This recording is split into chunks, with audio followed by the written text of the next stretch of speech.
Ma mission TV, le miroir du monde. Ils étaient au nombre de 9. Dans le nombre de 9 là, il n'y a pas eu les gens de l'IDPS. Il n'y a pas eu les gens de l'IDPS. Donc, ils allaient dans Vital Kamerhe. Toyebi qui est condamné par défaut. Mais, vérité, oye arobimisa. Il y a un des gens que si Miami Kolo, ils allaient Liban, on a un partenaire na biso, ba centre où ils allaient bango. Mutu nyonso oyo azali ya UDPS te nde azali moyini. Wana ezali ko jouer franche jeté. Même ndenge tozali na cash na bandeko na biso ya FCC, vous sentez que bango kaka nde bazalaka ba centre. Bandeko mususu nde bazalaka na erreur. Est-ce que bakotangila nga ministre nini ya UDPS o lelo so batali wabi non. Oya excellé. Ministre de la santé azo excellé mikolo na corona.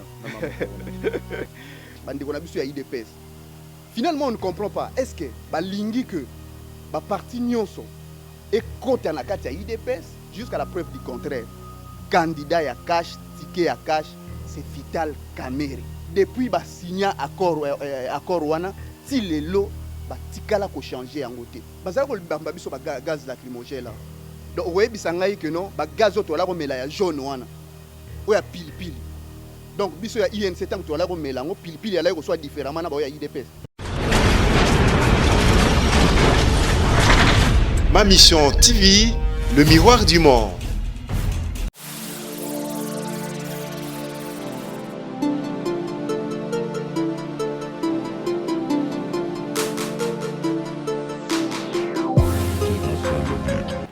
Dans le souci de répondre favorablement à l'appel du président de la République, Félix-Antoine Tshisekedi, et le gouvernement congolais afin de soulager tant soit peu la population congolaise en ce temps de la pandémie de Covid-19, l'honorable Alita Chamala a procédé à la remise des dons et des produits de première nécessité au centre Lindongué dans la commune de Limete.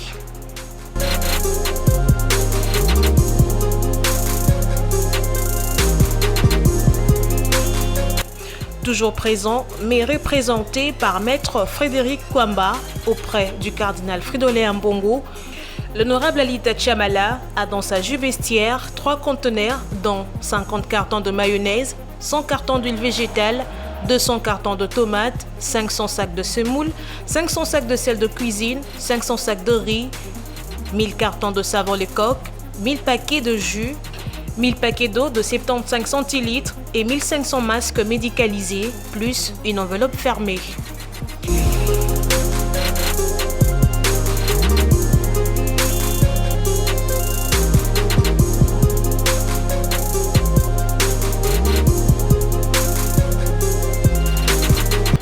C'est pas un endroit de chrétiens catholiques, mais nous avons voulu utiliser le canal approprié. C'est-à-dire, nous nous sommes dit en déposant ces effets entre les mains du cardinal, il saura les orienter aux nécessités. C'est-à-dire, là, on voit l'être humain. Le cadre est humanitaire, que c'était ça. Alors, il nous a reçus. Vous nous avez vus avec lui. Je lui ai transmis le message de l'honorable Alita Chamala, qui a voulu premièrement le remercier et lui faire voir que depuis le 18 mars, après avoir reçu l'appel du chef de l'État à la solidarité nationale, il s'était dit que ces messages n'allaient pas passer parce qu'il fait partie de personnalités ou de compatriotes qui ne sont plus à présenter parce que ça fait plus de 50 ans que son nom est cité tous les jours dans le mécénat. Mais il ne se limite pas dans ça. Il est père de famille, congolais comme je venais de le dire, alors cette bataille étant une bataille de tout le monde et de solidarité, il s'est dit qu'il pouvait aussi mettre la main à la pâte et agir. Vous avez entendu, par rapport à sa demande, il a voulu également que le cardinal puisse le bénir, prier pour lui et sa famille et pour ses affaires. Et pour que ça ne s'arrête pas aujourd'hui, ou à ce qu'il vient de faire, mais pour que à chaque fois où cette bénédiction produira. Ma mission TV, le miroir du monde. Bonjour, bonsoir mesdames et messieurs, ça dépend de l'heure à laquelle vous nous suivez. Bino babo landa biso na internet, babo landa biso na télévision, pagnon surtout, na Africa Télévision, na ma mission télévision, le miroir du monde, chaîne est là na maka, pagnon surtout que ça donne information en temps réel. Ngawa bino gloire bosso de autrement dit bosso bal na mission kaka ya Madame Bibi Kapinga. Tozawa tozotambola de commune à commune pour na kokuta batu pe ko solana bango makambo mboka réalité o ezoleka. Par hasard na bisika moko tokutani pe na bande commission ebele mais tozwi ndeko moko ya INC ou tozo solana e awawa parce que relation ekomi mboto mboto. Na miso boye na maloba boto zo lobelo ko musu mais en réalité relation ya INC ya relation za na kati ya cash entre INC na IDPS c'est ça clarifié. Ben peuple azomona ngo ke koyoka niza pinda te ya to zupe moko na INC poto lobela ngo et puis to kokende petit koluka na commune mususu place to kokuta bande wa IDPS pope bango pe baloba ngawa bino gloire bosobe autrement dit bosobal je suis toujours du retour sans plus tarder je m'en vais directement. Bonjour. Oui, bonjour monsieur le journaliste. Kombonani ozanani Nazali Vonga Issa Dode, nazali délégué principal na commune ya Kisenso na structure ya recrutement et implantation ya INC dirigé par monsieur Papi Okata. Sans plus tarder tozo ki ne maman na lombango pour ma mission télévision bato bazarani na posa information bato bayaka po balanda information et puis peut-être ba ko landa ba développement bisika msusu. Vraiment union na bino na IDPS na kati ya cash relation na bino ezandengeni. Bon, union na biso ezali ndenge politiquement parlant ezali tozali na kati ya coalition na lobaka yango INC ezali parti na kati ya IDPS te. INC ezali en coalition na IDPS oyo esaleli biso cash. Donc toza na kati ya cash INC na IDPS. Donc par rapport ya relation naza sûr ezali kamba kobomba te. Je dirais que politiquement, ce qui est na sommet, na niveau, il y a responsable na biso, relation est allée normale. Mais tu déploreras moins mouké ou tu déplorer moins mouké comportement, il y a partenaire na biso. Dans quel sens que ba partenaire bazo jouer franc jeu T. Pour na ba partenaire na biso, ba santu ezaka ka bango. Mutu nyonso oya zali ya IDPS nde azali moyini wana ezali ko jouer franche jeté. Donc yango wana moi eloko yo to déplorer à chaque fois na kati ya coalition na biso ezaka te komeli biso ezokomela batu nyonso bazozala en partenariat na bandeko na biso. Même ndenge tozali na cash na bandeko na biso ya FCC, vous sentez que bango kaka nde bazalaka basantu bandeko mususu nde bazalaka na erreur. Bokomi kozonga esu kota FCC to bozaka kana na te wana nazaka kana bandeko na biso ya cash bandeko na biso ya IDPS. Finalement on ne comprend pas, est-ce que balingi que ba parti nyonso et kota na kati ya IDPS et kozala impossible. C'est impossible ndenge ni bango babi bango parti du peuple bango IDPS ndé place makambo vandi base ndé makambo bango bazana population ya GT bango ndé mutu base ndé makambo siko ezape lokwa koboya te yebani déjà yebani na nini base ndé likambo bazala ko bamba biso ba gaz lacrymogène là. Donc oyebisa ngai que non ba gaz oto la ko mela ya jaune wana oya pilipili. Donc biso ya INC tant to la ko mela ngo pilipili ala ko soit différemment na ba ya IDPS. Mais bango ndé babandé ko zala penda ko mutu na train. Papa, on est bimili boso bino boya obata mabata makana si. Papa biso za ba commune populaire. Donc quand on sortait, muta IDPS na population biso ala ko bima nango, bata IDPS bazala kité. Tout ça ko bima en tant que ba membre ya INC. Tout ça ko bima. Ezali ka INC te. To ala kina bandeko na biso mususu lelo bazana opposition ala muka. Biso nyoso tozaki na nzela. Film tant bazokanga balokanga te ba membre ya IDPS aussi mukendi bakanga azaki membre ya IDPS ou akufa azaki déjà kapangala azaki membre ya IDPS a se retrouver na nzela ndé. Quand on parle na balabala tout ça termine IDPS te ceux qui trank yomo lo bano trank combien te loma yomo non ba lo ba makambo ko bima na balabala eza IDPS bino mo pe boye biango est-ce que wana to na kokota na kati te na kokota na kati ya débat wana te ngana kokota na kati ya comportement. Il y a bandeko na biso. Toza ba partenaire. Donc quand c'est bon, ba beti maboko. Eza biso nyonso. Mais quand quelque chose ne marche pas, bazo se retirer ba bi wana biso te wana bango. Je me pose une question. Gouvernement ezali, il y a cash na FCC. Bango ba meilleur.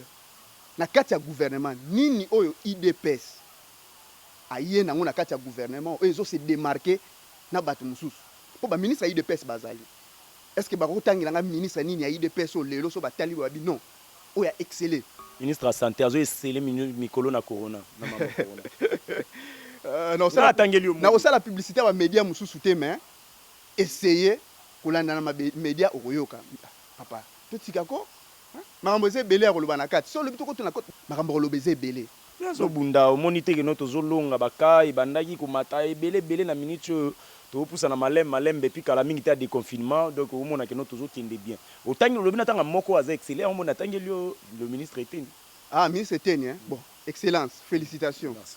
Mais ya makambo soni ya koloba te il faut recadrer les tirs. Parce que le problème na bino ezanini problème na bino ezaki non lokola IDPS lokola mkonzinabino bazolandela et soi-disant il paraîtrait ayibi IDPS aya soutenir bino na sima moyibi wana pe atelema pe abeta maboko ye te visa biso te à côté la bino pour sur l'attaque maramonyo so peut-être ezozala ekolakisa le 25 qui est palpable les réalisable les vrai que non mkonzinabino ayiba ki alien pe aya kota na kati ya bosotona IDPS aya kota na kati ya bosotona po que non bo sala ki alliance na Nairobi. Donc banzeluka nde bazana kati ya IDPS tango tozalaki na procès awa wana ezalaki procès te wana ezalaki juste identification nanu kaka nanu tokoti na kati ya sauce te po au président national Vital Kamerhe alansaki mwa moke ezalaki flash c'était quoi mais na groupe ya coordination c'était pas Vital Kamerhe ezalaki Vital Kamerhe te c'est tout un groupe. Ils étaient au nombre de 9. Dans le nombre de 9, là, il n'y a pas eu les gens de l'IDPS. Il n'y a pas eu les gens de l'IDPS. Donc, ils allaient dans Vital Kamerhe. Donc, quand on voit 100 jours, on voit Vital Kamerhe. Donc, il était partout. Non. Non.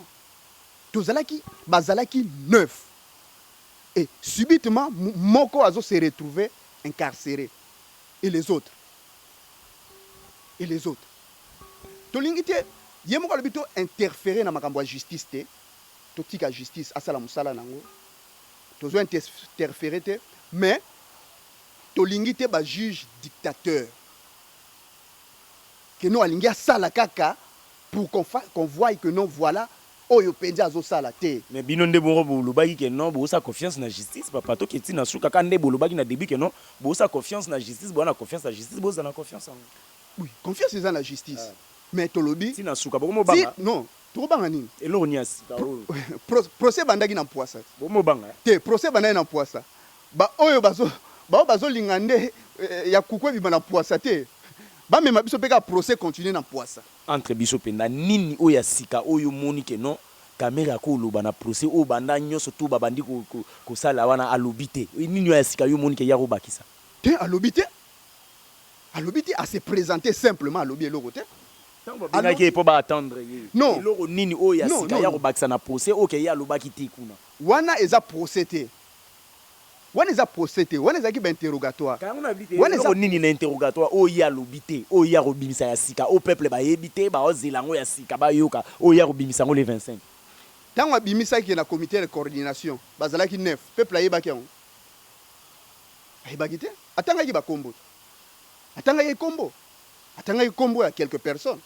O bango ti lelo baza na liberté atangaki bakombo na bango donc tozela pressé te toyebi ndenge situation ezokende avec des pots de banane nyonso bazotia toyebi que président na biso finalité na ye ezali bakwesa ye parce que en chair eza na 2023 finalité eza bakwesa ye bako réussir ku na bango bien sûr donc bino boyebi ke non basamba esamba mate président bino aza na boloko bako réussir kuna bango mais ba congolais ba kotikala na vérité parce que même ceux qui bakangi vérité wana ndeko sala en sorte que azkusala libanda le quoi vérité nini ona no ya lobité mais tozela ye muto azakuna ngana kolobate que non naza porte parole proche ya président national te naza ni avocat na ye mais naza observateur lokola mutu nyonso na yango tolobi boye tozela ngape nazozela lokola yo tozela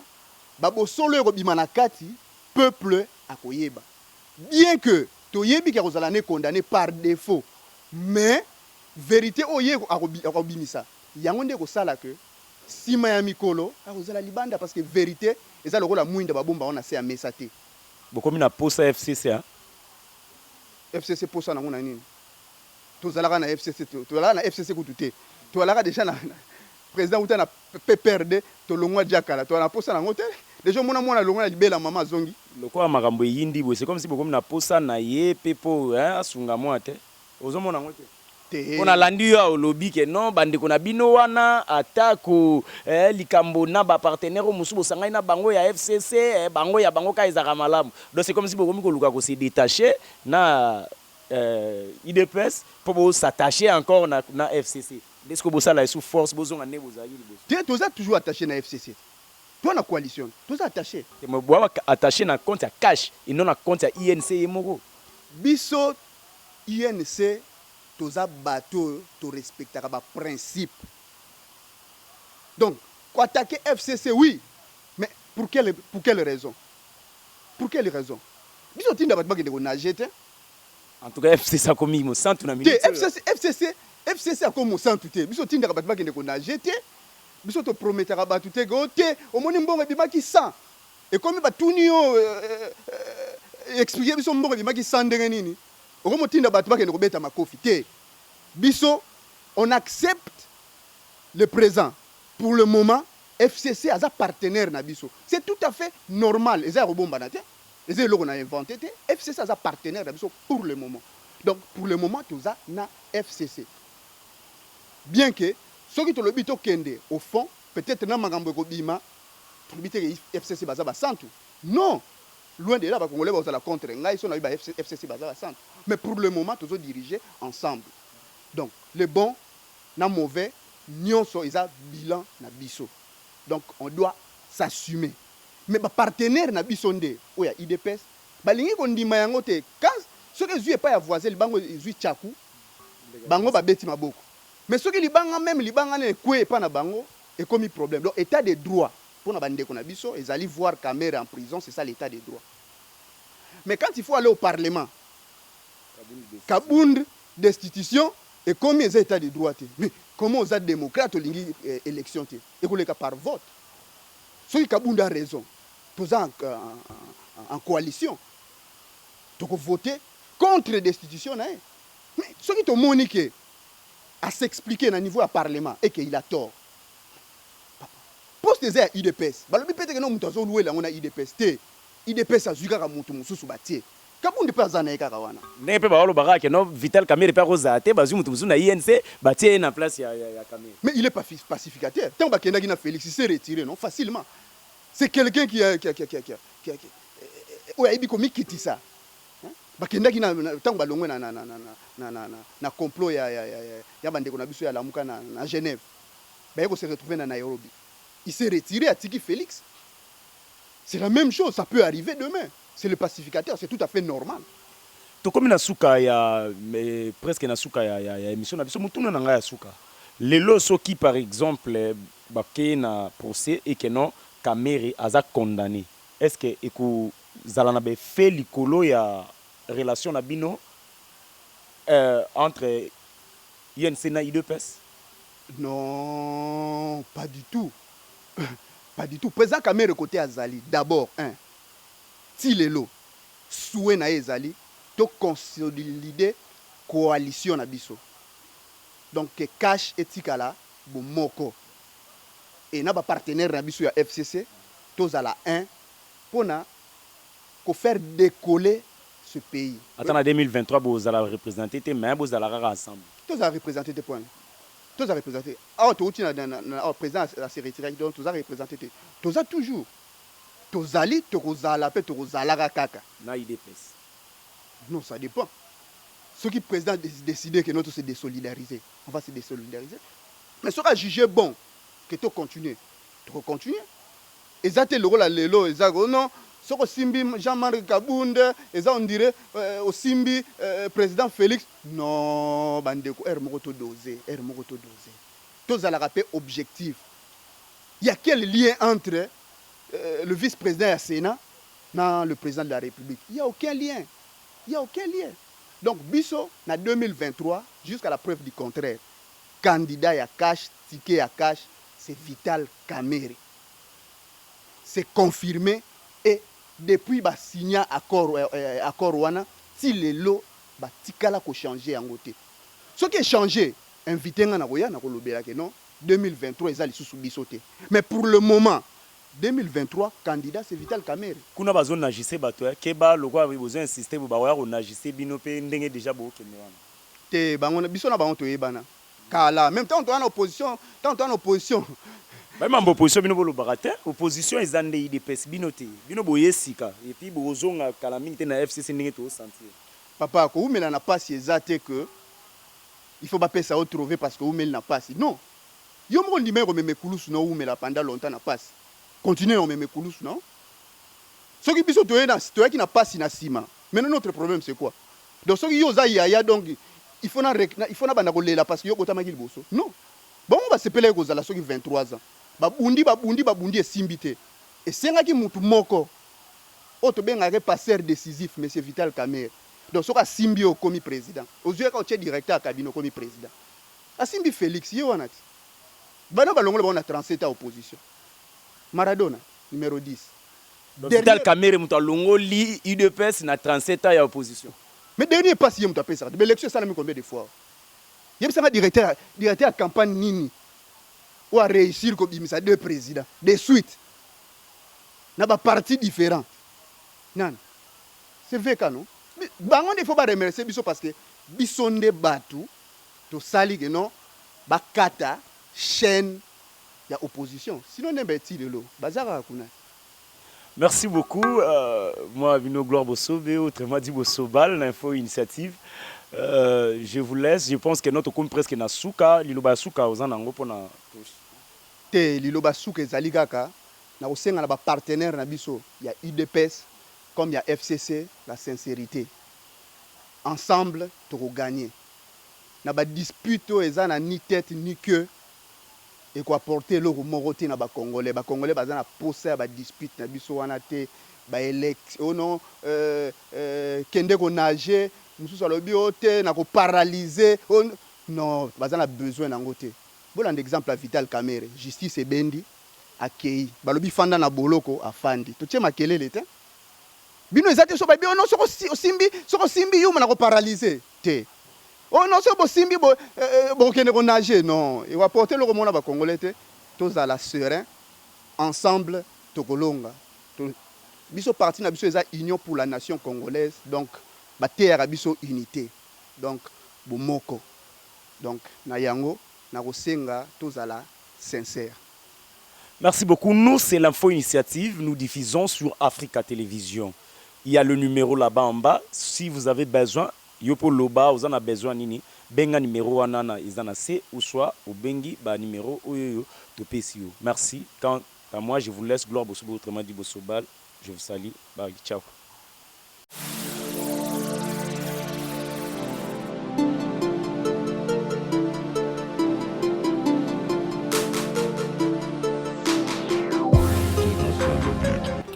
Dans le souci de répondre favorablement à l'appel du président de la République, Ma mission TV, le miroir du monde.